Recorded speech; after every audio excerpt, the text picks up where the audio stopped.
Pujilah hai jiwaku akan Tuhanku, jangan lupakan anugerahnya. Dia yang mengampuni segala dosamu, sembuhkan penyakitmu. Besar anugerahnya, besarlah anugerahnya, berkelimpahan tak terduga. Besar anugerahnya, Tuhan pun memberi mahkota kepadamu dengan rahmat kemuliaannya. Memuaskan hatimu dengan kebaikan, memberi kekuatan selalu. Besar anugerahnya, besarlah anugerahnya, berkelimpahan tak terduga. Besar anugerahnya, Setinggi dan jauh langit di atas bumi, sekian besar kasih setianya. Bagai Bapa sayang anak-anaknya, Tuhan pun sayang kita. besar anugerahnya, besarlah anugerahnya, berkelimpahan tak terduga. Besar anugerahnya.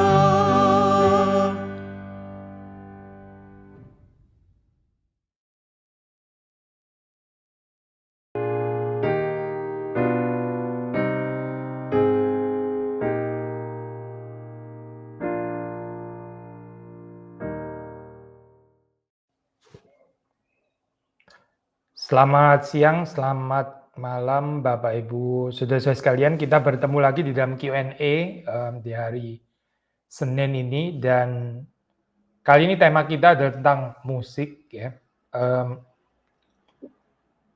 Pertanyaan masuk cukup banyak, relatif lebih banyak daripada biasanya ya. Jadi kita sepertinya perlu mungkin 3-4 kali ya. Jadi dalam kali yang pertama hari ini kita akan menjawab kira-kira 13 pertanyaan gitu ya. 13 pertanyaan, nanti lain kali kita akan melanjutkan dengan pertanyaan-pertanyaan yang berikutnya ya. Mari kita masuk dalam doa, kita minta pertolongan Tuhan. Tuhan, kami bersyukur karena di dalam hidup ini Engkau memberi kepada kami musik yang memberikan sukacita, dan di dalam segala pergumulan kami, kerinduan kami untuk mau menyenangkan Tuhan.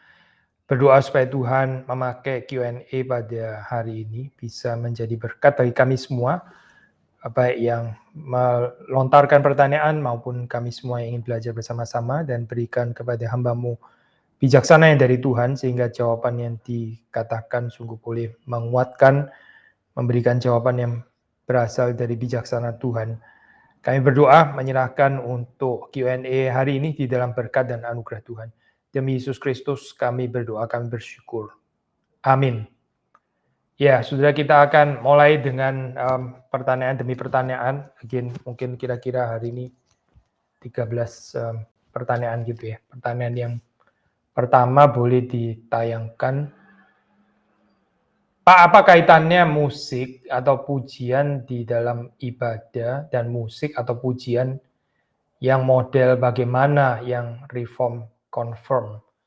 Saya pernah dengar kalau musik dengan drum atau gitar listrik dan sebagainya tidak cocok untuk reform karena terlalu membangkitkan emosi. Apakah ini benar? Tolong pencerahannya untuk hal ini, Pak. Thanks. Ya, saudara, alasannya sih memang kita nggak pakai ini ya. Maksudnya kita sudah ngomong reform, sebetulnya mungkin lebih tepat di gereja Reform Injili Indonesia kali ya, karena nggak semua gereja reform nggak pakai drum dan gitar listrik. Mungkin ada juga yang pakai seperti ini. Tapi kita kita atau kami, saya nggak tahu ya saudara beribadah di gereja mana. kita di GRI memang nggak pakai itu betul, tapi alasannya for sure bukan karena itu membangkitkan emosi, coy. Apa yang salah dengan membangkitkan emosi? Nah, kita memuji Tuhan kan harus juga dengan emosi, atau lebih tepat istilah yang lebih baik dipakai adalah afeksi ya. Afeksi, maksudnya bukan cuma sekedar emosi yang sifatnya sesaat, superficial, shallow itu gitu, tetapi afeksi ya. Afeksi itu seperti ya perasaan mendalam yang ada di dalam kitab Mazmur itu misalnya, itu afeksi namanya ya. So, nggak ada yang salah dengan musik yang membangkitkan afeksi, justru memang harusnya itu masuk sampai kepada level afeksi gitu. Kalau kita menyanyikan menaikkan musik tapi terus nggak tersentuh afeksinya ya justru bermasalah. Jadi itu bukan alasannya, Jay, kenapa kita nggak pakai drum, gitar, apa listrik dan sebagainya gitu ya. Preferable pakai akustik bisa lebih dikontrol gitu, maksudnya dalam hal ini ya, lebih natural bunyinya, lebih bisa dikontrol volumenya dan juga lebih natural secara apa penggunaannya gitu. Kenapa nggak pakai drum? Ini selalu muncul terus ya, pertanyaan nggak pernah luput. Saudara kalau mau pakai perkusi itu definitely oke, tapi pilihannya kan banyak ya sebetulnya, nggak harus selalu pakai drum. Itu alat musik perkusi itu jenisnya banyak sekali, saudara bisa explore alat musik perkusi yang lain gitu ya. Misalnya dipukul dengan tangan gitu ya, itu kontrolnya akan lebih baik daripada dengan pakai stick gitu ya. Drum itu kan satu alat musik yang ini ya, saya lahir muncul dari pergumulan, dari estetika musik yang kandungan common grace-nya itu tipis gitu. Therefore kita nggak prefer untuk pakai itu gitu. Again, saudara bisa pakai alat musik perkusi yang lain ya, ada banyak pilihan sebetulnya, kenapa harus memutlakkan alat perkusi yang namanya drum itu gitu ya. Not to mention terus kemudian ini apa, kalau yang main kurang bagus, ada cenderung certain monotoni di dalamnya. Lalu terus kemudian ada impression membuat konsep pulse detak itu ya, yang seharusnya itu natural, beat yang seharusnya natural jadi di-exaggerate, not to mention pembalikan apa ini upbeat dan downbeat ya. Jadi berdasarkan beberapa prinsip ini ya, kita nggak prefer pakai alat musik yang seperti itu sih ya, karena nggak mendukung estetika yang bagus ya dalam hal ini. Sementara kan kita waktu memuji Tuhan ya, kita mau estetika yang bagus yang kita bisa berikan kepada Tuhan, karena Tuhan yang memberikan yang terbaik untuk kita. Kita mau coba untuk memberikan yang terbaik yang kita bisa berikan kepada Tuhan gitu. Ya berdasarkan prinsip-prinsip yang saya sebut tadi gitu ya. Sulit ya dengan clear conscience untuk menggunakan alat musik tersebut. Tapi bukan berarti terus kemudian nggak boleh ada alat musik perkusi, instrumen perkusi sama sekali. Saudara bisa pilih yang lain. I mean ada banyak pilihan sebetulnya saudara dalam hal ini. Dan sekali lagi for sure alasannya bukan karena membangkitkan emosi, justru emosi atau afeksi ya lebih tepat itu ya perlu dibangkitkan, memang nggak ada yang salah dengan itu, positif justru. Pertanyaan kedua, pertanyaan berikutnya. Pak Billy, apakah kita diperbolehkan applause setelah kita mendengarkan choir di gereja? Ya, memang ini bisa debatable ya, saya tahu gitu. Nih kebaktian liturgi kok ditepuk tanganin, ntar ada orang yang bilang itu kok seperti konser. Gini saya nggak mau dogmatis di dalam hal ini ya. Kalau saudara ada di dalam satu gereja yang terus kemudian ada choir terus menyanyi. Kalau saudara tanya pendapat saya pribadi ya, saya lebih prefer nggak perlu tepuk tangan, karena mereka juga bukan sedang entertain saudara kan. Mereka yang memuji Tuhan paduan suara itu kan bukan sedang konser, bukan sedang entertain saudara. Mereka sedang memuji Tuhan. Orang memuji Tuhan, ya kita nggak perlu tepuk tangan. Seperti kayak orang, saudara mendengar khotbah, orang melayani saudara dengan khotbah persiapan baik. Setelah selesai, masa dia turun terus sudah tepuk tangan gitu kan. Ya oke lah, mungkin kadang-kadang bisa kayak begitu. Tapi nggak perlu juga kan, so ya dia khotbah bagus, ya khotbah mengenyangkan saudara. Ya sudah, kita bersyukur kepada Tuhan, kita bukan tepuk tangan gitu kan ya, bukan tepuk tangan untuk dia gitu. So kalau saudara tanya pendapat saya pribadi, saya prefer yang nggak harus ada tepuk tangan. Lagian ini liturgi ibadah. Tetapi ya, kalau ada gereja memang tepuk tangan, saya pikir saudara juga nggak perlu terlalu judgmental seperti kayak, ini kok tidak memberi kemuliaan kepada Tuhan. Karena kita tepuk tangan kan nggak tentu harus ini ya Pak, menyoraki mereka yang yang menyanyi itu atau yang main musik atau apa gitu. Kita bisa tepuk tangan itu untuk memuliakan Tuhan, kita bisa tepuk tangan dalam pengertian bersyukur kepada Tuhan, ya diekspresikan di dalam tepuk tangan, sekaligus juga ada aspek encouragement kepada mereka yang melayani Tuhan, ya. So, boleh saja seperti itu. Saya saudara nggak perlu dogmatis juga di dalam hal ini, maksudnya ini gereja ngawur gitu ya, setelah paduan suara ada tepuk tangannya gitu ya. Mungkin nggak perlu juga kali ya dalam hal ini ya, berpikir positif saja di dalam hal ini. Motivasinya toh bisa baik di dalam hal ini ya. So, ya kalau saudara sudah ada di dalam culture gereja yang seperti itu ya nikmatilah saja gitu. Tapi kalau saudara tanya pandangan saya pribadi ya, kalau harus memilih, saya lebih cenderung nggak perlu ada tepuk tangan. Karena ya dia melayani Tuhan, dia memuji Tuhan, dan kita terberkati oleh mereka. Sama seperti kayak saudara setelah ini dilayani khotbah, setelah selesai kita mungkin juga nggak perlu tepuk tangan kan ya, meskipun khotbahnya bagus atau apa. Kan dia memang melayani kita untuk memuliakan Tuhan, bukan untuk dapat pujian dari manusia dan seterusnya. Pertanyaan nomor 3.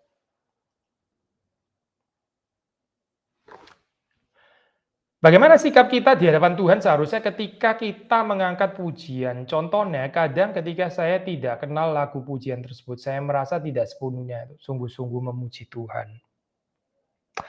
Ya, saudara belajar lagunya. Memang kalau ada lagu yang nggak kenal ya jangan langsung putus asa gitu ya.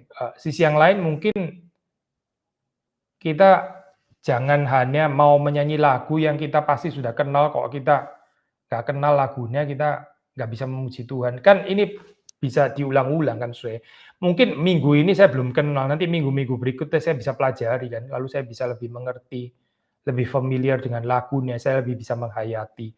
Segala sesuatu itu perlu proses saudara. Kita kalau mengharapkan semuanya yang instan ya sulit gitu ya. Saudara mendengar khotbah, kan saudara juga mau mendengar khotbah yang saudara diberikan ada penggalian yang baru, yang segar kan ya.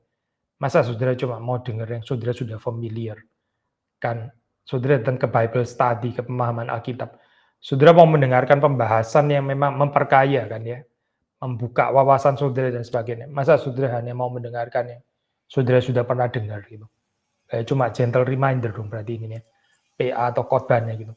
So, di dalam musik juga ada pertumbuhan seperti itu. Kalau ada lagu-lagu yang baru yang saudara belum kenal, ya pelajari gitu. Cuma bagi mereka yang menyusun lagu-lagu di dalam liturgi atau dalam kebaktian, tolong diperhatikan supaya lagu barunya itu proporsional gitu ya. Saya nggak tahu di gereja saudara biasanya ada berapa lagu. Kalau di gereja kita, gereja kami itu let's say lagu yang selain lagu pokok ya, lagu pokok itu seperti kayak lagu doksologi dan amentra, itu kan lagu pokok yang nggak berubah-berubah ya setiap minggu. Tapi lagu yang diubah-ubah itu kan kita ada 4 gitu ya. Dari 4 lagu ya mungkin 1 lagu baru gitu. Oke kali ya. Itu pun juga nggak harus tiap minggu gitu. Tapi kalau dari 4 lagu ada 3 lagu baru, wah itu ya sulit, sulit itu. Jemaatnya akan kesulitan ya gini. Masa dari 4 lagu 3 baru gitu. Jadi mesti struggling 3 kali gitu. Itu mungkin proporsinya kurang baik ya dalam hal ini gitu. Jadi perhatikan yang mereka menyusun lagu itu jangan terlalu banyak memberikan lagu baru sekaligus dalam hal ini ya, sehingga ya jemaat bisa tetap menghayati lagunya dengan, termasuk syair lagunya dengan benar. Pertanyaan berikutnya, apakah lagu-lagu rohani yang teks atau liriknya biblical, tetapi jika dimainkan dengan alat musik pop dalam kurung drum, bass, dan lain-lain boleh dipakai dalam ibadah? Ya tadi saya sudah jelaskan ya, saya di gereja kami, di gereja kita nggak prefer pakai itu. Ada banyak jenis alat musik ya, saya sudah bisa menggunakan alat musik yang lain gitu, termasuk alat perkusi ya. Kan drum ini kan perkusi. Instrumen nada bawah, register bawah itu ya bisa saja gitu, bass. Bass pun ada yang elektrik, ada yang akustik ya. Ada akustik bass, termasuk akustik bass gitar ya. Itu bisa lebih baik menurut saya gitu. Atau alat-alat musik dengan register bawah yang lain, maksudnya bass, kontrabas, cello dan sebagainya, fagot atau bassoon maksud saya ya, atau ya tadi ya, akustik bass gitar itu misalnya. Ya dan ya variasi-variasi yang lain gitu saya ada kemungkinan itu banyak gitu, nggak harus memutlakkan ini ya apa, alat musik tertentu di dalam hal ini gitu. Tadi saya sudah bahas tentang drum kenapa gitu ya, sedikit bahas tentang apa preferable yang akustik daripada yang elektrik ya karena ya warna suaranya lebih natural di dalam hal ini ya. Ya coba gumulkan lagi ya saya di dalam hal dan yang lebih penting itu aransemennya sebetulnya bukan alat musik ya, tapi aransemennya ya. Aransemennya itu mendukung nggak syairnya ya. Karena kalau liriknya ini sudah bagus biblical, tapi terus kemudian aransemennya nggak mendukung, akhirnya membuat mentah lirik tersebut ya, sayang sekali gitu. Padahal bisa digubah dengan aransemen yang mendukung lirik atau teksnya gitu. Ya perhatikan lagi ya saya ini apa prinsip ini. Pertanyaan berikutnya, bolehkah lagu-lagu gereja itu hymn digubah dan dinyanyikan dengan melodi khas daerah tertentu? Misalnya dengan melodi Jawa, Batak, Mandarin, dan lain-lain. Ya boleh saja, soalnya ini kan etnomusik ya, berarti ya etnomusik, musik etnis ya. Mungkin malah bisa lebih fruitful, lebih baik, lebih meaningful daripada kita selalu harus mengambil ini ya Pak, tradisi musik kontemporer barat gitu yang asal mulanya sedikit hubungannya dengan spirit kekristenan gitu. Kalau zaman dulu lain gitu ya, maksudnya Eropa masih, teistik ya, at least, ya saya bukan bilang semua orang di Eropa lahir baru pada zaman dulu, pasti tidak gitu. Cuma secara culture ya, secara apa itu, musik, secara seni dan sebagainya, itu sangat banyak berutang dari konsep estetik Kristen kan ya, worldview Kristen. Makanya struktur-struktur yang dihadirkan juga mempunyai, konten teologi Kristen di dalamnya, tercermin, tersirat di situ ya, terefleksikan. Tapi ya Eropa, Amerika dalam keadaan yang sekarang ya, atau 100 tahun belakangan ini ya sudah berubah, bukan yang dulu lagi. Jadi itu bukan lagi pengaruh dari kekristenan, tapi justru pengaruh daripada, spirit yang lain. So, mungkin di dalam hal ini ya, musik-musik etnis seperti ini ya, seperti yang sudah apa, daftarkan di sini sebut, itu malah mungkin bisa lebih promising ada kandungan common grace ya, anugerah umum yang siapa tahu lebih tebal ya, lebih lebih baik gitu, daripada musik-musik kontemporer dari daerah yang sudah nggak dipengaruhi lagi oleh kekristenan di dalam hal ini gitu. Boleh saudara coba gitu, saudara apa, gumulkan dalam hal ini ya.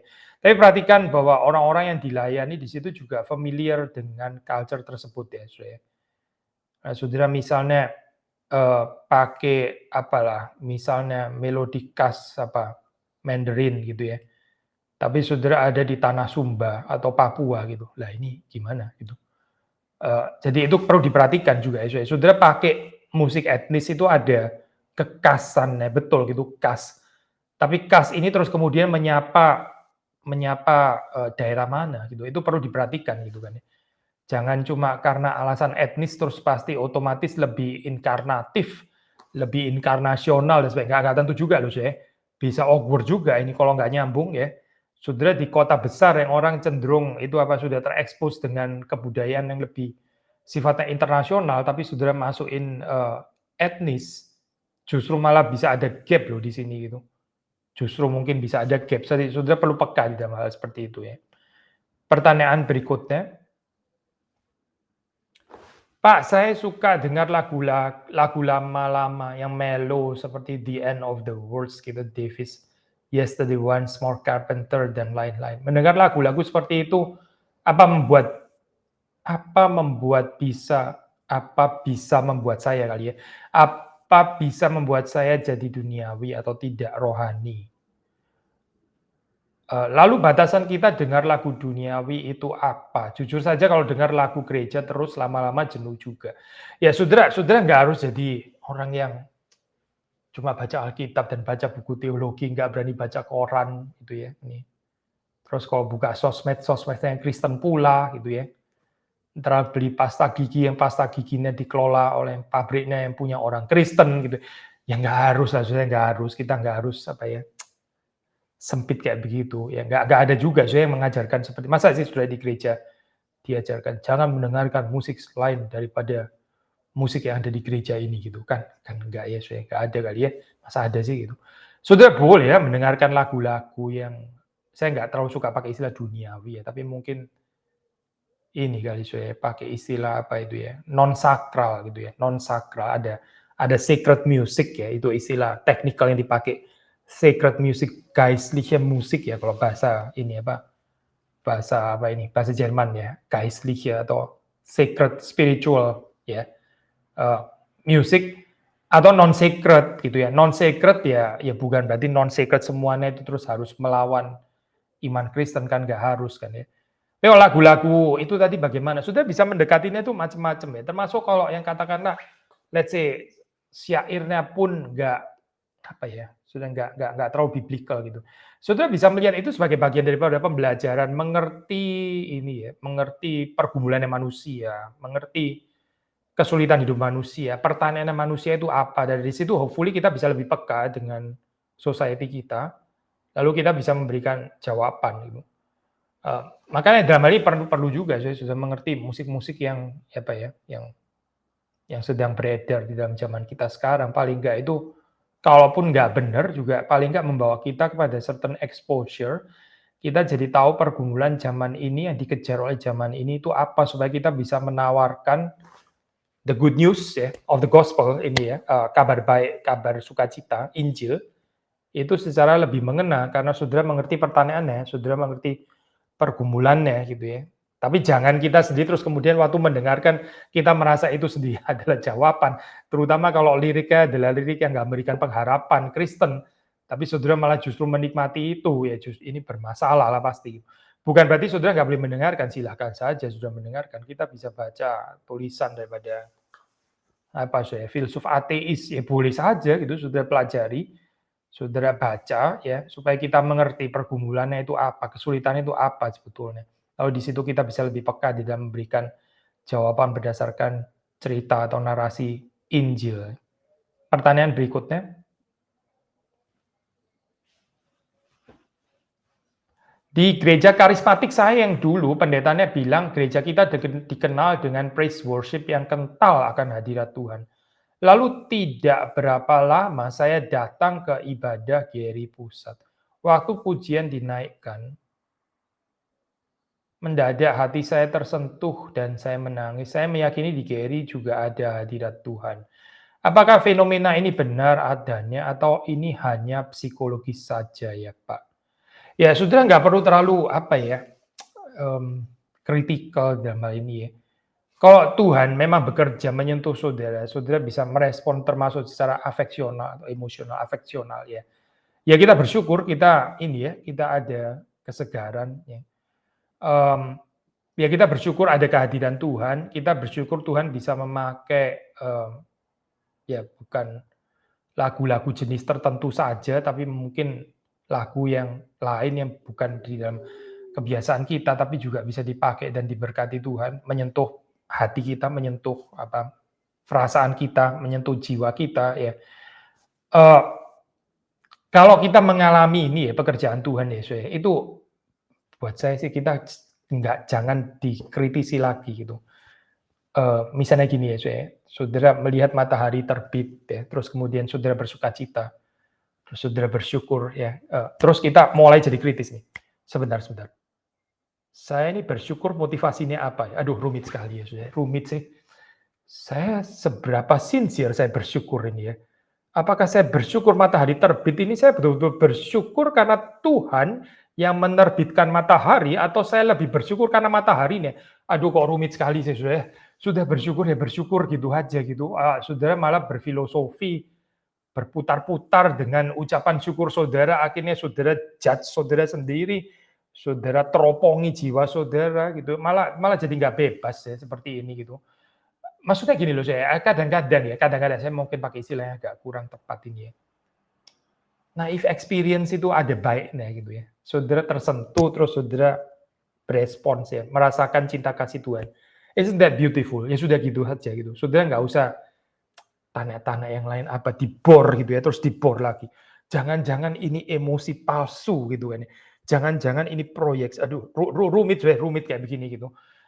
Lebih baik kita yang penting ya saudara bisa melihat itu teksnya sendiri benar. Nah, kalau teksnya nggak benar itu kacau memang gitu ya. Nah, ini saudara boleh mempertanyakan. Tapi kalau teksnya itu alkitabiah betul, terus kemudian saudara meresponnya dengan termasuk dengan emosional, afeksional ya. Saudara merasa disegarkan, saudara ditegur dan sebagainya.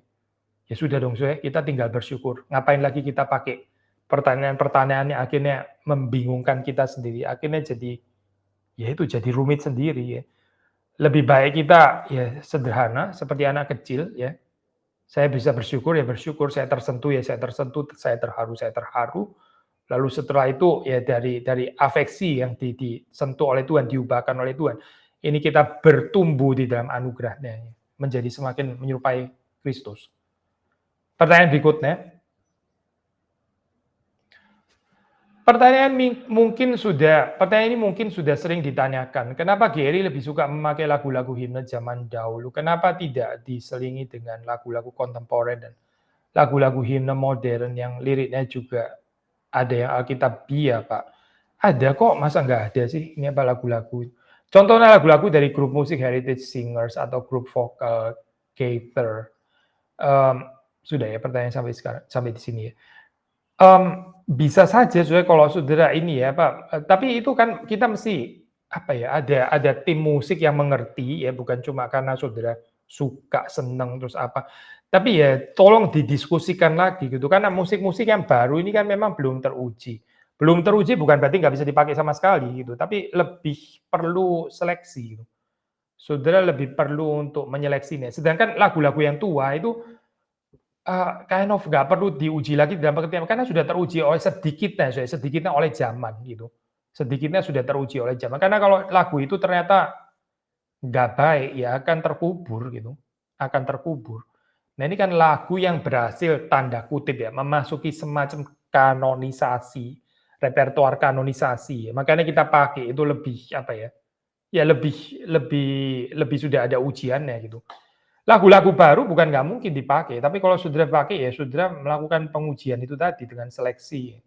Dan itu membutuhkan waktu, saudara mesti benar-benar put effort ya di situ gitu, melidiki kata-katanya. Terus kemudian secara struktur musiknya itu melodi, harmoni, ritme dan sebagainya itu itu bagus atau tidak, mendukung liriknya atau tidak, itu kan satu pembelajaran tersendiri gitu. Tapi mungkin kalau saudara tanya, bisa nggak pakai lagu? Ya bisa saja gitu, lagu-lagu kontemporer yang baik. Saya percaya pasti ada gitu. Pertanyaan berikutnya.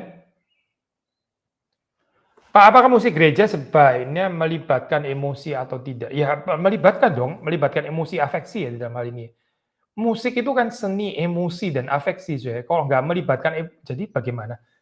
Mari memuji Tuhan secara skolastik gitu misalnya, gimana maksudnya gitu?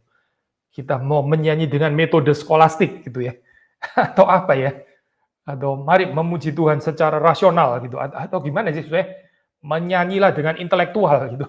Ya menyanyi ya pasti emosi itu menyanyi kan seni gitu, seni mana bisa sih nggak melibatkan emosi atau istilah yang lebih tepat afeksi dalam hal ini ya. Jadi, sepertinya ada salah ngerti gitu, seolah-olah ada pandangan teologi yang mengajarkan bahwa kita menyanyi itu jangan terbawa emosi. Nggak ada dasarnya itu, nggak ada dasarnya loh, itu salah mengerti sih sepertinya. Kalau kita terus kemudian emosi saja tanpa ada pengertian, nah memang ini masalah gitu ya.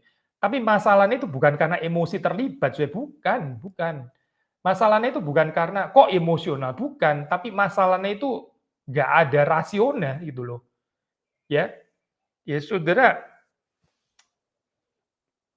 apa ya, makan emosional juga salah kan? Bukan berarti makan nggak perlu pakai emosi. Saudara waktu makan itu kan ada emosinya, saudara bisa menikmati itu kan emosional gitu kan ya. Tasting itu kan. Kita makan enak, itu something yang emosional kan sebetulnya gitu kan, melibatkan panca indera dan seterusnya gitu. Tapi kalau makan, pilih makanan cuma melulu emosional dan nggak ada rasional, ini bahaya gitu. Makan dulu aja, terus habis itu tagihan keluar 3 juta, mateng kon. Gimana nih cara bayarnya gitu? Karena kita nggak mikir gitu, ini tapi saya nggak mau lihat harga, pokoknya saya emosinya kepingin makan di sini. Ya nggak bisa kan kayak begitu. Kita mesti ini kan, kita mesti perhatikan dong di sini. Saya bisa bayar atau enggak gitu kan, ini sehat atau tidak gitu. Saya sebetulnya sudah makan atau belum, sudah kenyang atau tidak, nggak bisa cuma main emosi gitu. Sama kan ya, Saudara? Saudara mesti pakai pengertian, makan itu perlu pakai pengertian, Saudara, perlu menggunakan rasio ya. Tapi bahwa makan nggak boleh melibatkan emosi, itu gimana caranya? Nggak mungkin, Saudara. Namanya makan ya melibatkan emosi, kecuali sudah sakit kali ya. Jadi nggak mood makannya, ya itu nggak terlibat emosinya, jadi rada stoik gitu ya, stoik. Tapi kalau kita sehat, waktu kita makan ya kita terlibat emosinya. Waktu musik juga begitu, saya sama. Waktu kita memuji, memainkan musik, ya pasti terlibat dong emosinya. Lalu saya lanjutkan pertanyaan, lalu peran emosi dalam pujian itu apa ya? Saya sudah jawab ya sini, ya, ya.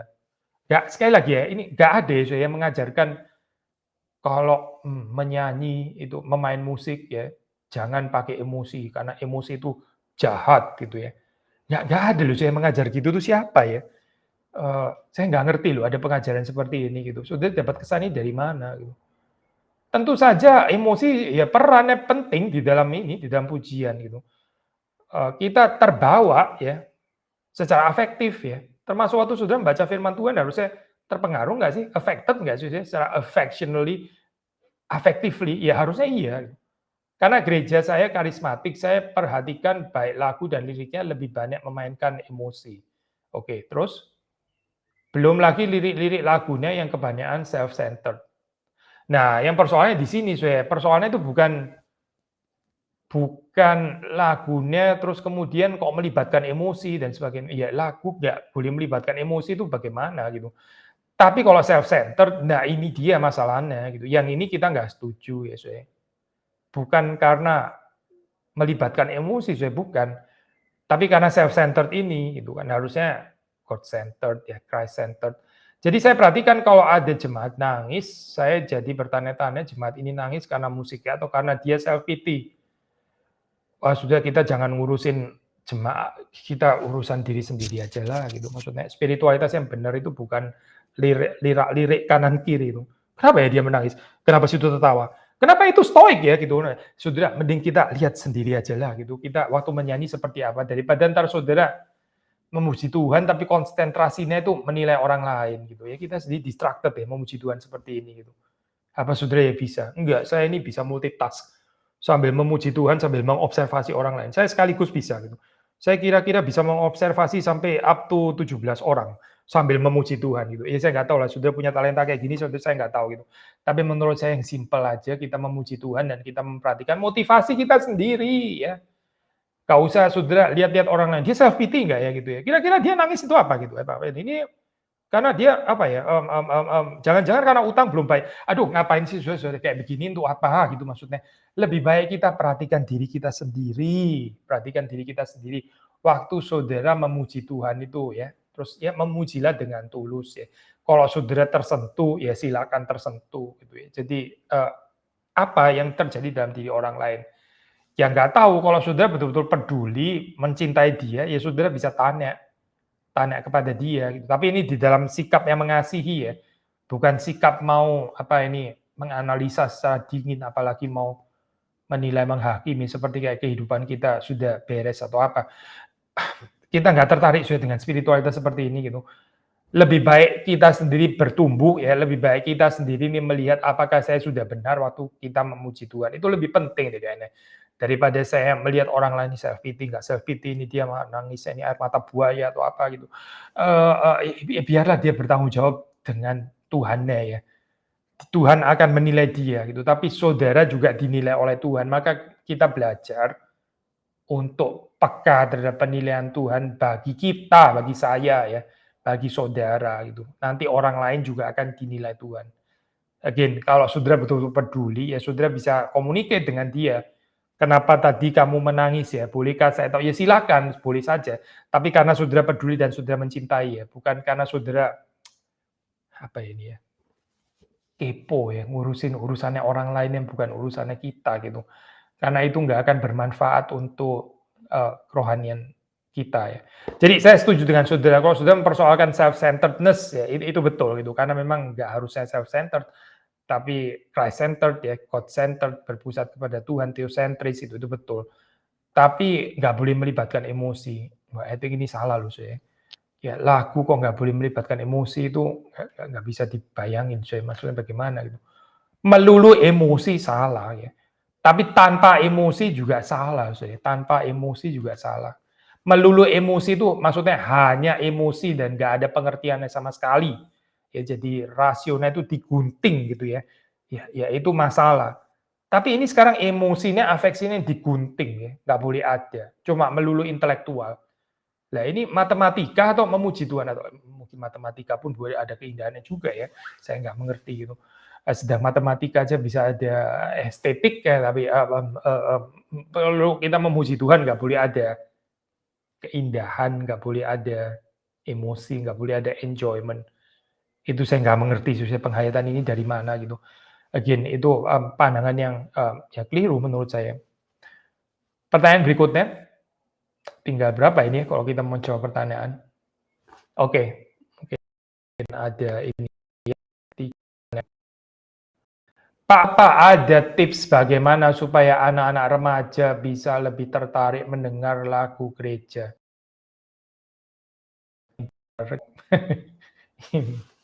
Gimana sih? Jadi menurut saudara bagaimana? Anak-anak remaja lebih tertarik mendengar lagu gereja dibanding dengar K-pop gitu.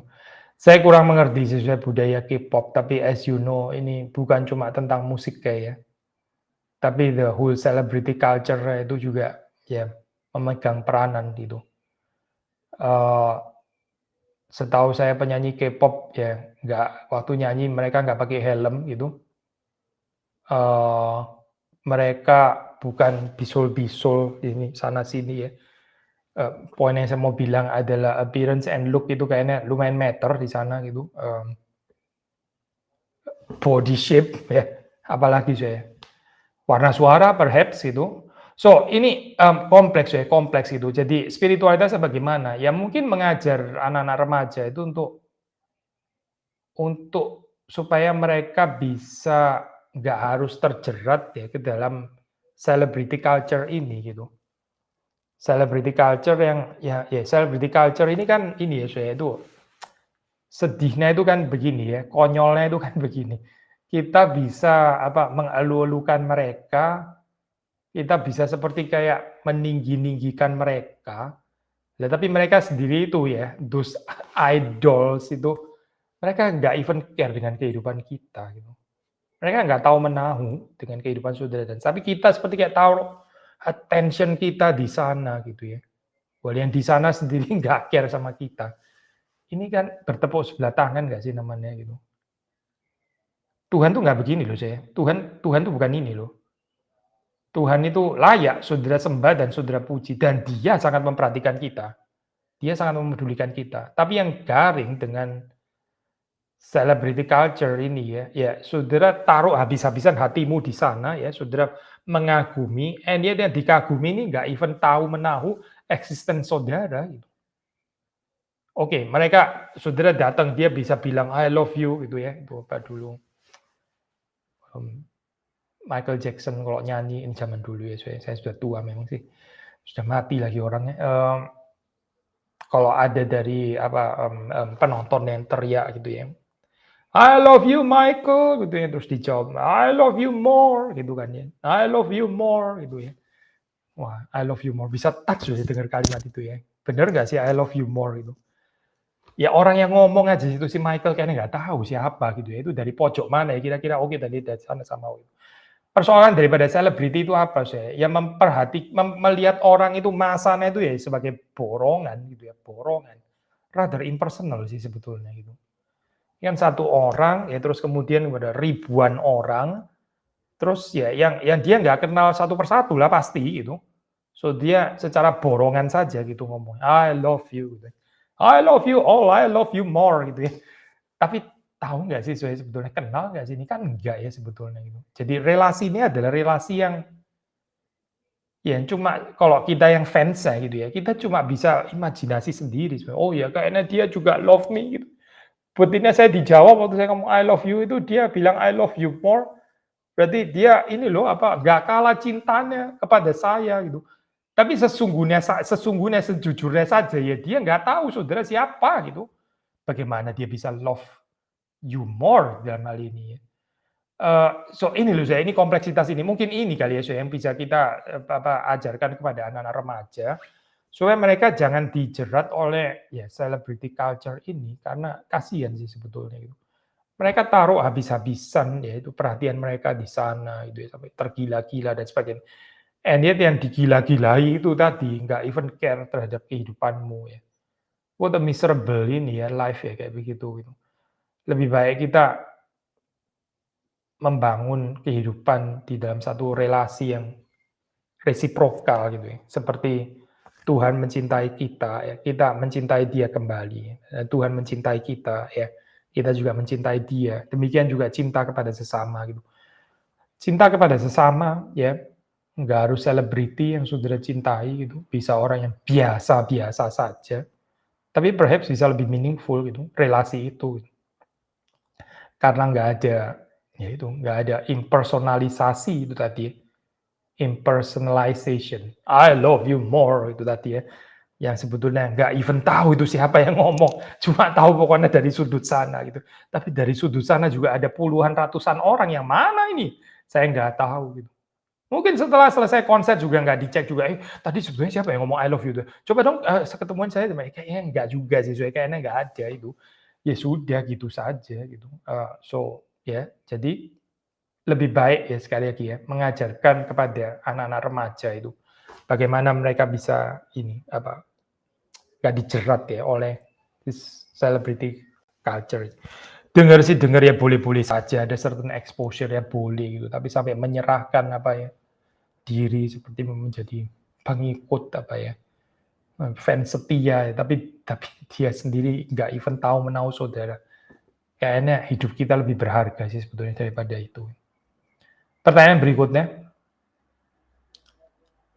Pak, istri sulit tidur. Apa boleh mendengar musik yang ada frekuensi khusus binaural beats yang bisa membuat kita rileks dan mengurangi anxiety? Apa dengan mendengar lagu-lagu seperti itu membuat kita jadi lebih mengandalkan kekuatan diri sendiri dibanding andalkan Tuhan?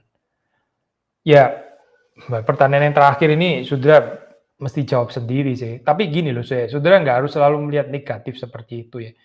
By the way, ini ada cabang yang namanya musik terapi ya, terapi melalui musik. Itu ada itu ada ilmunya. Ya ini bisa dipakai ya.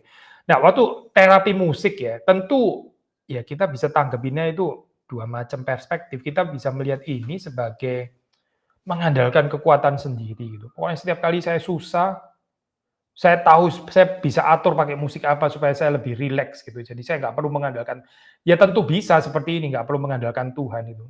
Obat gitu misalnya ya. Setiap kali, saudara sakit ya, kan ada obatnya, sudah nggak usah berdoa lagi, itu obat itu aja, obat tuh bisa menyembuhkan. Bergantung kepada dokter, karena dokter ini pinter, ya nggak harus cuma musik, bisa dokter, bisa obat, bisa tukang pijet or whatever gitu ya. Bisa macam-macam tapi kan perspektif nggak harus seperti ini Maksudnya saudara bisa melihat musik itu as a gift from God ya. Dengan adanya musik terapi itu berarti Tuhan menyediakan ini di dalam alam ya. Ada orang yang mempelajarinya, ada orang yang menggubah musik dengan melodi yang baik itu ya. Sehingga terus kemudian bisa dipakai untuk lebih menenangkan jiwa. Ya bersyukurlah kepada Tuhan gitu. Karena ini adalah berkat dari Tuhan, ya pemberian Tuhan, ini adalah termasuk obat ya, saudara nggak harus melihatnya sebagai satu pinternya saya bisa ketemu obat ini, pinternya saya bisa ketemu dokter yang hebat sampai kasih obat yang cocok.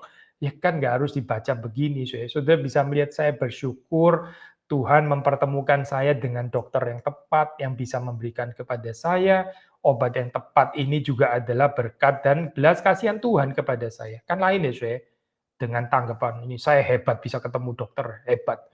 Lalu akhirnya dokter itu hebat, maka kasih saya obat yang hebat untuk orang hebat, yaitu saya gitu. Semuanya urusan hebat-hebat kayak begini ya, ini. Pusing ya, itu terlalu banyak kehebatan di sini. Lebih baik kita melihat ini sebagai berkat anugerah Tuhan dan perspektif saudara akan berbeda, termasuk juga musik terapi. Pertanyaan terakhir ya mungkin ya. Pak, ini pertanyaan keberapa ya? Oh, ini masih ada satu lagi ya. Pak, apa betul kalau kita sering mendengar lagu keras dan cepat seperti rock rap, metal, bisa mempengaruhi kejiwaan kita.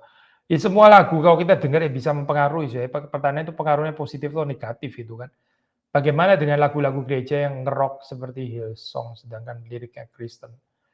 Lah ya makanya saya ini kita nggak prefer lagu-lagu yang liriknya sudah betul, liriknya Kristen ya, tapi terus kemudian kemasannya itu ya, kontainernya itu nggak mendukung, tapi malah bikin mentah liriknya.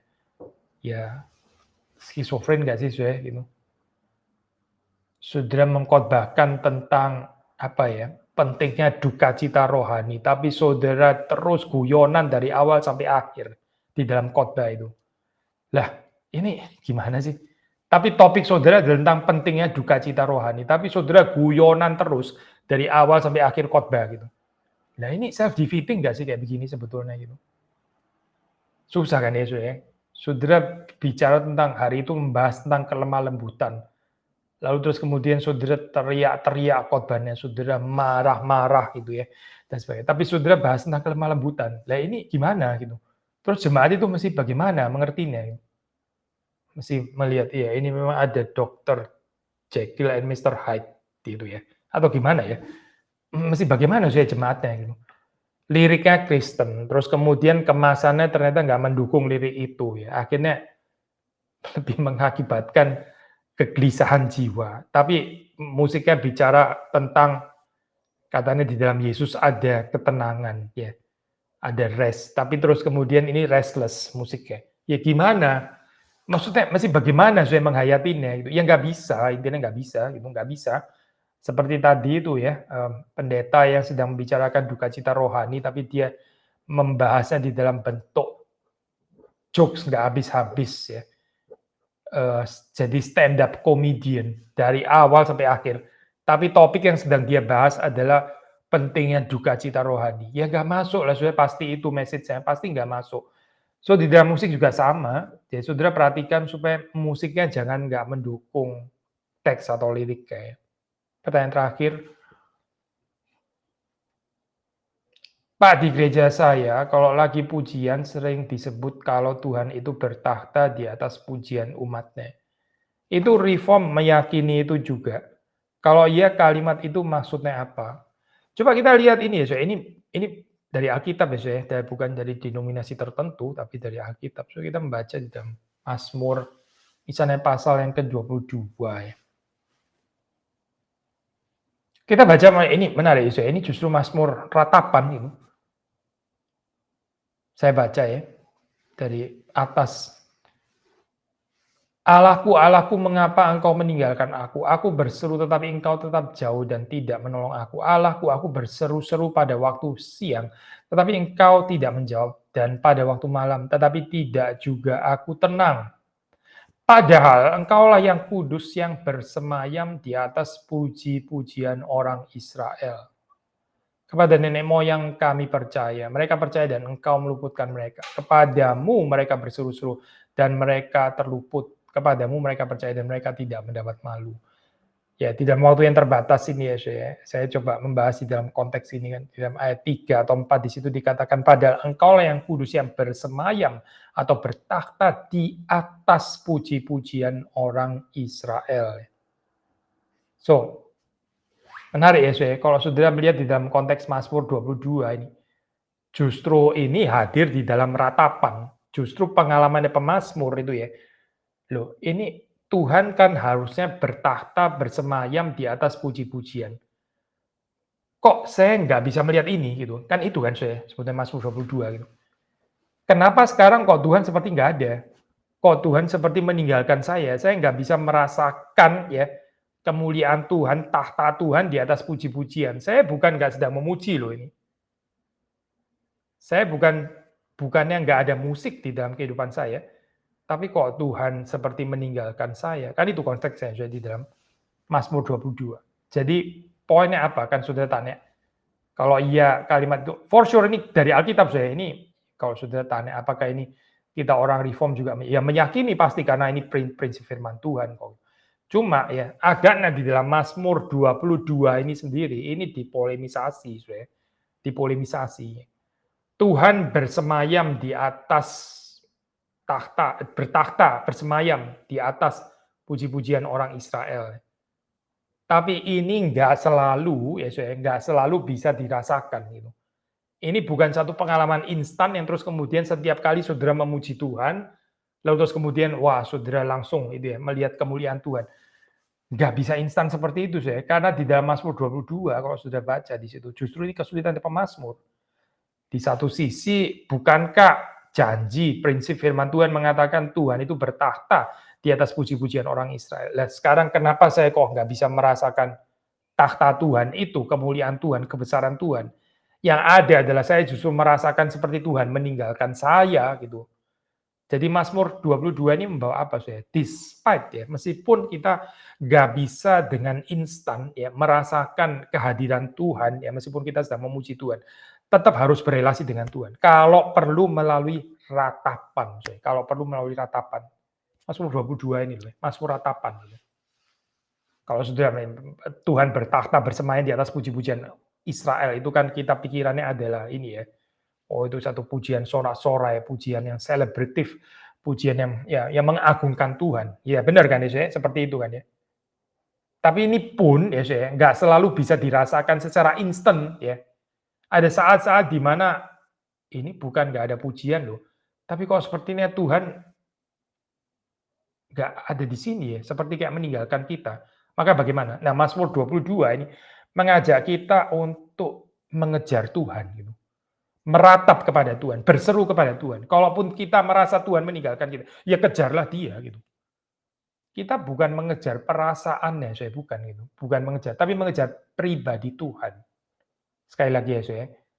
Waktu saudara bermusik, waktu saudara memuji itu kadang-kadang kita pencobaannya ya adalah menggantikan Tuhan dengan perasaan itu gitu. Perasaan nikmat. Perasaan itu bukan Tuhan, saya. Itu perlu dibedakan dengan Tuhan gitu. Tuhan itu adalah Tuhan. Kadang-kadang ya Tuhan itu mau kita mengejar dia melalui ratapan. Jadi dalam saat-saat seperti itu kita nggak bisa langsung merasakan kegirangan sukacita waktu kita memuji Tuhan. Seperti kayak kering berat dan sebagainya. Lalu bagaimana? Ya sudah, tetap kejar Tuhan itu. Yang penting itu ini bukan perasaan meluap-luapnya, bukan. Nah, kadang-kadang di dalam pujian, di dalam ibadah kalau kita nggak hati-hati kita bisa kayak terutama mau memutlakkan itu nih ya, memutlakkan perasaan meluap sukacitanya itu ya, itu nggak boleh, nggak ada. Karena kan dikatakan Tuhan bersemayam, bertakhta di atas puji-pujian orang Israel. Maka kalau Tuhan bertakhta, bersemayam di sana, ya harus ada sukacita yang meluap ini, bukan? Ya, logikanya seperti nyambung, saya. Tapi persoalannya adalah tanpa sadar ya, kita itu bisa memberhalakan perasaan luap-luap itu sendiri gitu. Ada saatnya saya di dalam kehidupan ini ya, Tuhan mengizinkan kita memasuki saat-saat seperti saat padang gurun, wilderness itu. Seolah-olah Tuhan meninggalkan kita ya. Terus kita mempertanyakan, bukankah engkau bersemayam di atas puji-pujian orang Israel? Kok seperti engkau malah nggak ada sekarang? Ya berarti apa sih? Berarti Tuhan juga mau lebih tinggi daripada perasaan itu. Gitu. Tuhan bukan perasaan itu, bukan. Tuhan lebih tinggi daripada itu. Tuhan juga bisa hadir melalui nyanyian ratapan, bukan cuma nyanyian pujian, tapi juga nyanyian ratapan. Seperti di dalam Mazmur 22 ini. Nah, kalau saudara mengerti hal ini ya, saudara itu memuji Tuhan itu lebih limpah. Jadi nggak harus selalu dengan pujian yang sorak-sorai, sukacita, tapi ada lagu-lagu ratapan, ya. Ada nyanyian-nyanyian ratapan. Dan ini juga ada kehadiran Tuhan, karena Tuhan itu dekat dengan orang yang hancur hatinya, yang remuk hatinya. Tuhan dekat dengan mereka. Tuhan bukan hanya bersemayam di atas takhta, bertakhta di atas pujian orang Israel, tapi Tuhan juga dekat ya dengan orang-orang yang meratap. Kiranya Tuhan memberkati kehidupan kita di dalam kita memuji Tuhan, di dalam kita beribadah kepada Tuhan. Ya, saya pertanyaan hari ini sampai di sini ya, ada kira-kira 3/4 pertanyaan lagi ini di pertemuan yang berikutnya. Saya nggak tahu ya, saya mungkin pakai 3 kali lagi atau 2 kali lagi, ntar kita coba. Tapi hari ini kita berhenti di sini ya. Mari kita masuk dalam doa. Tuhan, kami bersyukur untuk pertanyaan-pertanyaan yang sudah masuk dan kami bisa bersama-sama merenungkannya. Kiranya Tuhan menolong kami di dalam perjalanan kehidupan kami, memuji Tuhan, memuliakan Tuhan, dan juga mensyukuri karunia musik yang Tuhan berikan di dalam keseharian kami. Kami bersyukur untuk kebaikan Tuhan dan ajar kepada kami untuk mengembalikan segala sesuatu yang kami terima ini untuk memuliakan Tuhan, untuk melayani sesama, untuk jadi sesuatu yang bermanfaat dan membangun juga diri kami. Terima kasih Tuhan untuk keindahan yang ada pada Tuhan dan segala berkat Tuhan. Demi Yesus Kristus kami bersyukur. Amin. Selamat siang dan selamat malam saudara-saudari sekalian, sampai bertemu di dalam kesempatan berikutnya. Jadi kita akan sambung Senin minggu depan ya.